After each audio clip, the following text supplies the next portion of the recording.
جدا جدا جدا، احلى اكله هنعملها مع بعض. يلا نشوف هنعمل ايه. كوبايتين الدقيق في بوله. معانا هنا هننزل بمعلقه من السكر، معلقه تكون صغيره بالشكل ده.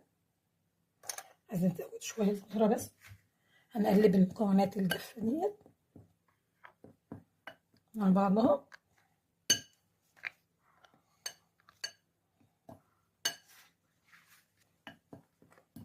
هننزل كوبايه من الميه، ممكن ناخدها كلها ممكن ما ناخدهاش، معانا ميه دافيه.